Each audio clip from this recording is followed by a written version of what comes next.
तो जाता हुआ मार्च और आता हुआ अप्रैल वर्ल्ड वॉर 3 की आहट को और मजबूत कर रहा है, क्योंकि ईरान और इजराइल के बीच जारी टकराव अब और तेज होता जा रहा है। ईरान ने इजराइल के दक्षिणी इलाकों में मिसाइल अटैक किए, जिनमें दिमुना और अराद शहर पूरी तरह से झुलस गए। यहाँ 6 घंटे के अंदर ईरान ने इंतकाम ले लिया है। हमले में 11 से ज्यादा लोगों की मौत की खबर है। 200 से ज्यादा लोग घायल भी बताए जा रहे हैं। इजराइल का दिमोना सिर्फ शहर या कोई ठिकाना नहीं है, बल्कि परमाणु क्षमता का प्रतीक भी है। ऐसे में सबके जहन में सवाल सिर्फ ये है कि क्या मिडिल ईस्ट की इस जंग में अब परमाणु बम को बाहर निकालने का वक्त है। ईरान ने बदले की आग में इजराइल पर अब तक का सबसे बड़ा, खतरनाक और विध्वंसक हमला किया है। महायुद्ध के 23वें दिन ईरान ने इजराइल के परमाणु शहर पर हमला बोल दिया। इजराइल का सबसे रहस्यमय शहर ईरान की आग में जल उठा। गुप्त अंधेरे के बीच आसमान से एक आग का गोला गिरता नजर आया, जिसके बाद जोरदार धमाका हुआ। कई इमारतें मलबे और धूल में तब्दील हो गई और घरों के दरवाजे, खिड़कियां पत्तों की तरह टूट कर गिर गए। हमले के समय जान बचाने के लिए लोग इधर उधर भागते दिखे। कुछ लोग अचानक मिसाइल अटैक से सहम उठे।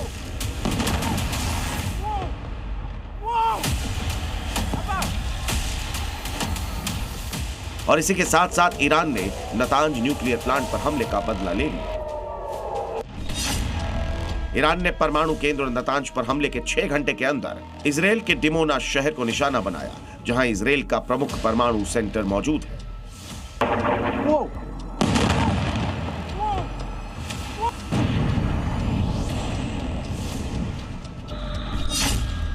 और अमेरिका तक यह मैसेज पहुंचा दिया कि ईरान परमाणु बम का बदला परमाणु बम से लेना जानता है। यह तस्वीर ईरानी मिसाइलों की ताकत दिखाती है।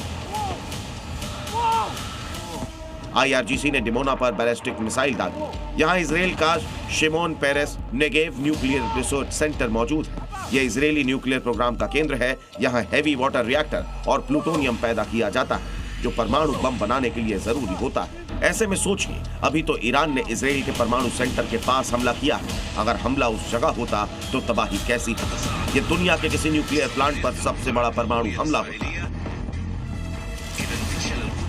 क्योंकि जहां ईरान की ताकतवर मिसाइल गिरी है, उससे 500 मीटर की दूरी तक तबाही के निशान दिखाई दे रहे हैं। 5 से 10 मीटर का गहरा गड्ढा मिसाइल गिरने से हो गया है। आसपास की इमारतें तबाह हो गई हैं। चारों तरफ सब कुछ तहस नहस नजर आ रहा है। तबाही की इन तस्वीरों को देखकर यही कहा जा सकता है कि ये तूफान से पहले की शांति है।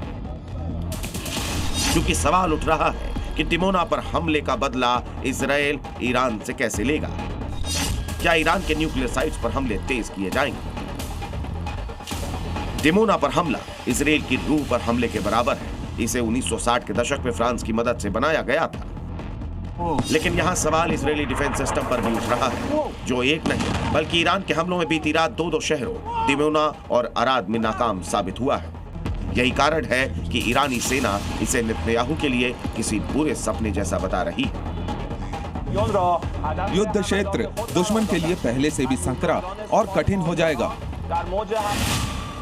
ईरान न केवल हमले कर रहा है, बल्कि हर हमले के साथ अपने नए हथियार को जंगी मैदान में उतारकर उसकी नुमाइश भी कर रहा है, जिससे यह सीधा संदेश पूरी दुनिया में जा रहा है कि ईरान के जंगी जखीरे में न जाने कितने और खतरनाक हथियार छिपे हैं। यही कारण है कि अमेरिका ने मिडिल ईस्ट में अपने 3 और हमलावर जहाज और लगभग 2500 अतिरिक्त मरीन भेजने की तैयारी कर ली है। ईद की रात ईरान ने इजराइल में जिस कदर बर्बादी मचाई है, अगले कुछ घंटों में इजराइल और अमेरिका बदले की आग में उससे बड़े हमले को अंजाम देंगे। इन हमलों को देखकर तो ऐसा लग रहा है कि मिडिल ईस्ट में परमाणु हमले का अलार्म बज चुका है। ब्यूरो रिपोर्ट, जी मीडिया।